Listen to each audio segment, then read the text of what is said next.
I'm Ernie, and today we're going to be talking about Dark Souls, the board game by Steamforged Games.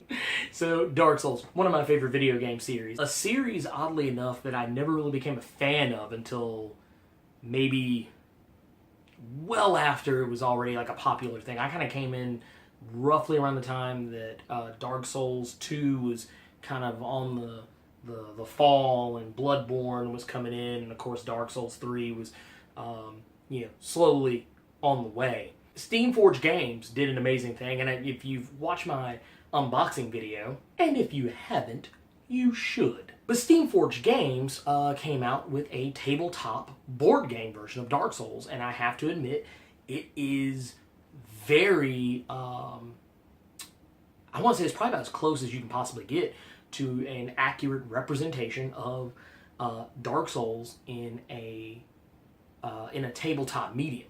So first things last, we're going to go ahead and just jump right into it. I don't want to spend a lot of time, standing on ceremony, because this could turn into a long video if I went through everything about Dark Souls, the board game. Let's go ahead and start. Like I said, since I'm going to skip all that other stuff about price point, we're going to get into the graphics and components of the game, and let's just go ahead and say right now, they're fantastic. If you watch the unboxing video, and once again, if you haven't, you should. The components are fantastic. I mean, the miniatures are great. They're highly detailed. And if you are the type of person who likes to collect miniatures, or you're just a fan of Dark Souls, or whatever, I think you owe it to yourself to have these in your collection, because they are fantastic, well-produced miniatures. Not even just the miniatures. I mean, let's go ahead and talk about the cards and the tiles, the actual graphic components of the game. Everything is very well done. The art design is very well done with this game. I mean, a lot of it, they're not necessarily, whereas with the Bloodborne card game, I talked about how, they really just took screen caps from the game itself or promotional materials just that were already present for the game.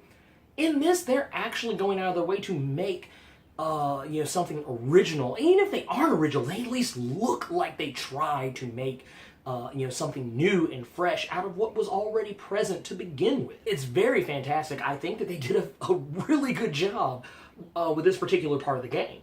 Here's the thing I'm probably going to spend a lot of time on, because it is the core of the game, and I'm going to go ahead and tell you right now, there are a lot of rules into this game. Now, let's be clear that doesn't necessarily mean that I'm about to tear this game apart. I'm just about to let you know that you are going to spend a little time working on this game. You will probably have a rule book near you at all times to fact check. Maybe this is one of those few games where it might not be such a bad idea to have a rules lawyer sitting nearby that wants to help you out with the game. It's one of the few instances where I'd probably be okay with it. Now, I did just harp on how there are a lot of rules in this game, but let me also say that the rules aren't complex or difficult. It's just that there is a lot to remember. And even though it is simple, it's still a lot to remember. I feel like the rules are simplistic enough, even because I do this thing where when I play a game for the first time, I don't really read all the rules. I like to see if I can figure it out for myself. And what I did was I kind of messed around with some things, saw what felt right, or just by kind of going over a brief summary of the rules. And I was able to figure out most of the stuff for myself. A lot of things that I was like, man, I don't know if that's actually how this really works. And I would go back, read the rules, and, more in depth. And I was like, oh, wow, this actually is what I thought it was. It's very intuitive. But once again, a lot to remember. This wouldn't be Dark Souls 2 if the rules didn't favor the enemies a little bit more than they favor the players. Now, a lot of the things that can be done by the enemy to the player can in turn be done to the enemy. But the one thing I find really interesting is just the fact that, and I remember I was joking with Derek, my co-host on the podcast, which you can also find on iTunes, Stitcher, Google Play, and iTunes. We were talking about how, I was explaining to him how turns work. The enemy goes first, and then one of the players goes, and then the enemies go again, and then one of the next players goes again, and it just keeps going and going and going. And the whole time I was explaining it to Derek, he was like, no, I'm not surprised. It's Dark Souls. Every rule I was explaining to him, he was like, no, I'm not surprised. Dark Souls. But once again, let me also make sure you are clear on this. Your enemies get to attack a lot. So be prepared for it, because, it's going to get ugly. Let's talk about the elephant in the room. When this game was first announced, they were showing off this node movement system, which, it's not necessarily the most, like, you know, crazy advanced new thing in the world, but it's very different from how games usually play. And when Derek and I first saw this, we were like, no, there's no way this is going to work well. And come to find out and actually playing the game in practice, it's actually not that bad. I mean, it's weird. It's still weird. Don't get me wrong. I haven't changed my mind about that. It is weird, but it's not bad. It's just it's different. It's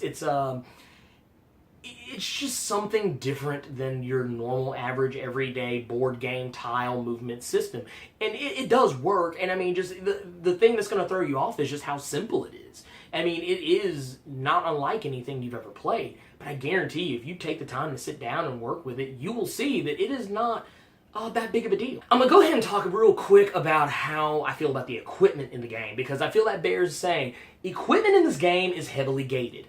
You know, and not just by saying, oh, you gotta, you know, your starting equipment to the next equipment. I mean, every piece of gear you pick up has a requirement of how much strength or dexterity or intelligence or faith that you have to be able to wield a piece of armor or an accessory or a piece of equipment of some other sort.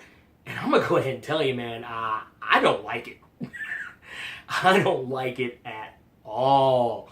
I mean, and I know I'm probably being a little hyperbolic about it, but I don't know, just, man, something about it just rubbed me the wrong way. And don't get me wrong, this is exactly Soulsian at its core. In the actual video games themselves, you have to have a certain,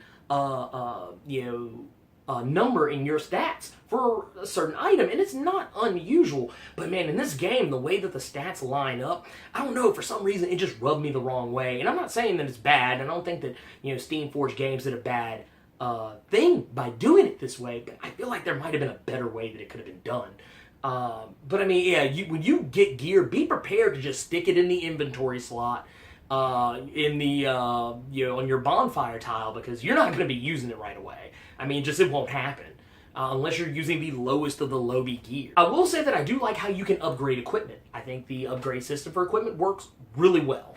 It's weird at first, because at first I thought maybe you were just, you know, stacking items on top of items and rotating them around, but it actually turns out I was wrong, and that is the one intuitive thing I got wrong, or one of maybe two or three.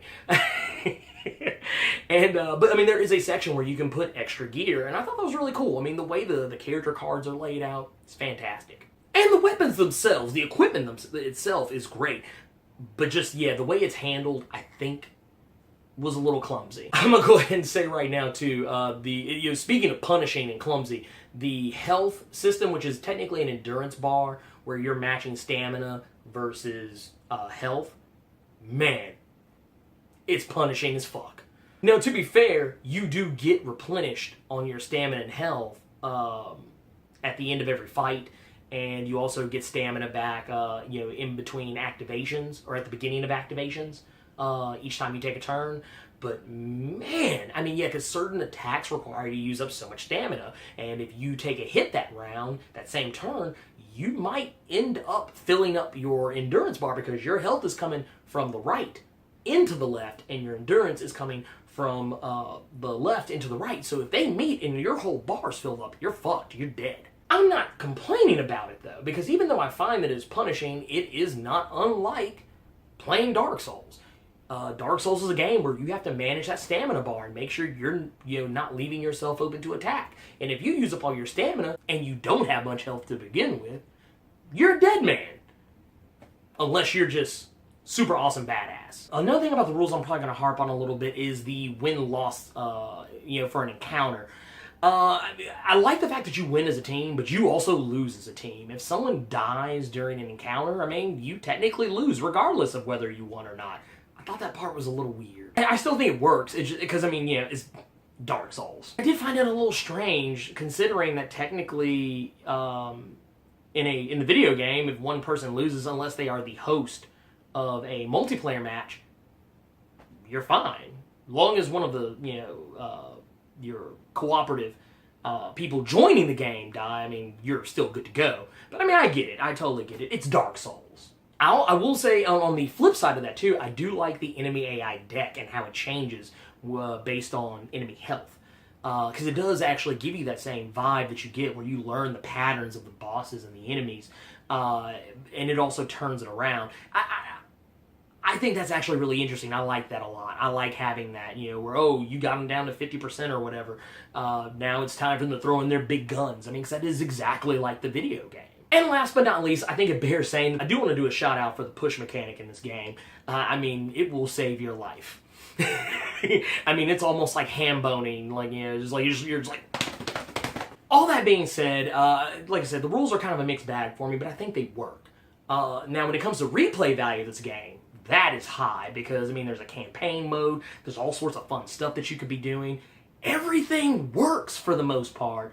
So yeah, I mean, I give it a strong recommendation on that. I'll be playing this a lot. I mean, I'm a Souls fan, for Christ's sakes. I'm gonna give a caveat on this. If you are not a fan of Dark Souls, if you're not a fan of that style of gameplay, and you're not really a dungeon crawler guy, you should probably stay away from this game. But if you are a fan of Dark Souls, and you're a fan of dungeon crawling, and you like a good cooperative tabletop game, I think this is the one for you. Dark Souls has always been one of those exclusive games. It's for, you know, the people who really want the challenge.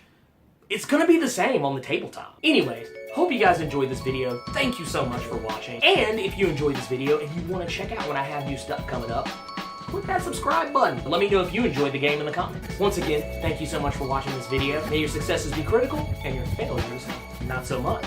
See you next time.